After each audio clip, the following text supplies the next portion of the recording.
అందరికీ నమస్తే, ఎలా ఉన్నారు? ఏ మాత్రం లేట్ చేయకుండా వీడియోలోకి వెళ్ళిపోతాం. నేను మీరు రావాన్ని మీరు చూస్తున్నారు రావా.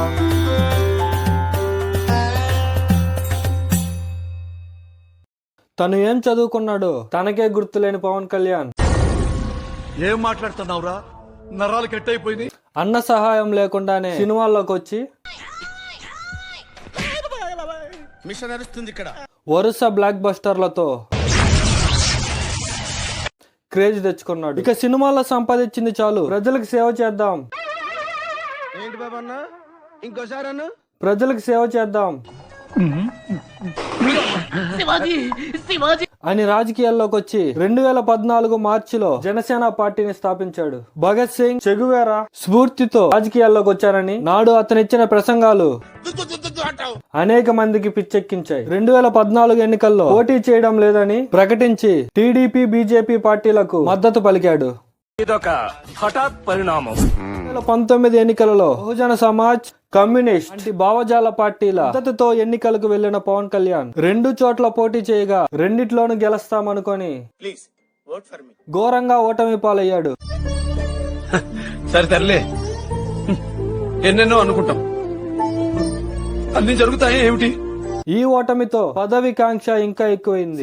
సీఎం అని కేకలు వేసే అభిమానుల వల్ల కానీ, రోజుల్లో పనికిరాని సిద్ధాంతాల వల్ల కానీ పదవి దక్కటం అసాధ్యమని దేశంలో బలంగా ఉండి రాష్ట్రంలో బలహీనంగా ఉన్న బీజేపీ పార్టీపై కన్ను వేశాడు. పవన్ కళ్యాణ్ అప్పటి వరకు మాట్లాడిన మాటలన్నీ గోదావరిలో కలిపేస్తూ భావజాల పార్టీలను గాల్లోకి వదిలేస్తూ వాటికి పూర్తి విరుద్ధమైన బీజేపీ పార్టీని రోడ్ మ్యాప్ అడిగాడు. ఖతం, bye bye, tata, good boy, గయా. గ్రామాలకు రోడ్డు వేయని బీజేపీ పవన్ కళ్యాణ్ కి ఢిల్లీకి బ్రిడ్జి కట్టింది. సరిగా పోటీ చేసి గెలవగలిగిన టీడీపీని ఓటా కన్నా తక్కువ ఓట్లు వచ్చే బీజేపీతో కలిపాడు. అంతటితో ఆగని పవన్ కళ్యాణ్ ఒక పచ్చరంగు వాహనానికి పూజలు చేయించి వారాహి అని పేరు పెట్టాడు. ఈ వాహనంలో ఎన్టీఆర్ లాగా రాష్ట్రం అంతా తిరుగుదాం అనుకున్న పవన్ కళ్యాణ్ పెట్రోల్ లేక కొన్ని రోజులు ఆపేశాడు. మూవీ షూటింగ్ వల్ల కొన్ని రోజులు ఆపేశాడు. తనని 3 పెళ్లిళ్ళు అన్న జగన్ ని నువ్వు కూడా చేసుకో అని చెప్పి హితవు పలికాడు. 2 చోట్ల ఓడిపోయిన పవన్ కళ్యాణ్ కి పిఠాపురం సీట్ ఇచ్చింది టీడీపీ. పవన్ కళ్యాణ్ ని ఎలా అయినా ఓడించాలని వైసీపీ కోట్లు ఖర్చు చేసిన పోలేరమ్మ దయ వల్ల 70,000 మెజారిటీతో పిఠాపురం ఎమ్మెల్యేగా గెలిచాడు. ఈ గెలుపు ఆనందం తట్టుకోలేని అభిమానులు ఎవరితో మాట్లాడుతున్నావో తెలిసే మాట్లాడుతున్నావా? వారి వాహనాలకు పిఠాపురం ఎమ్మెల్యే తాలూకా అని స్టిక్కరింగ్ వేయించుకున్నారు. ఇక సీఎం అవడమే బాకీ అనుకున్న పవన్ కళ్యాణ్ వయసులో పెద్దవాడని చంద్రబాబుకి అవకాశం ఇచ్చాడు.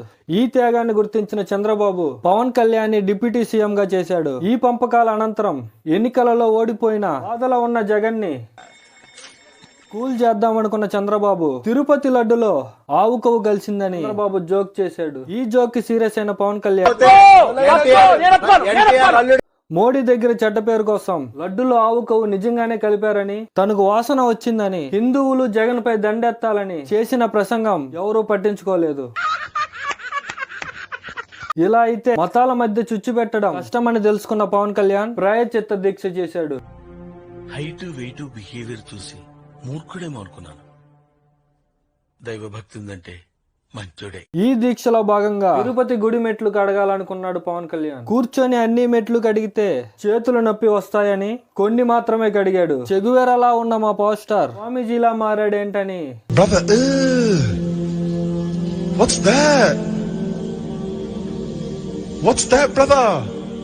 ఫ్యాన్స్ ఆనందపడ్డారు. ఇంతటితో ఆగని పవన్ కళ్యాణ్ మండల నాయకుడు అవ్వాలని ఫ్రెంచ్, జర్మన్, చైనీస్ భాషలలో స్పీచ్లు ఇచ్చాడు. కానీ వాళ్ళు ఏ మాత్రం లెక్క చేయకపోవటం వలన చాలా డిసప్పాయింట్ అయ్యాడు. ఇదే సమయంలో సుప్రీంకోర్టు ప్రజల మనోభావాల మీద రాజకీయాలు చెయ్యండి అని చెప్పగానే ఆ ఆనందంతో దీక్షను విరమించాడు. తను డిప్యూటీ సీఎం అని గుర్తు రాగానే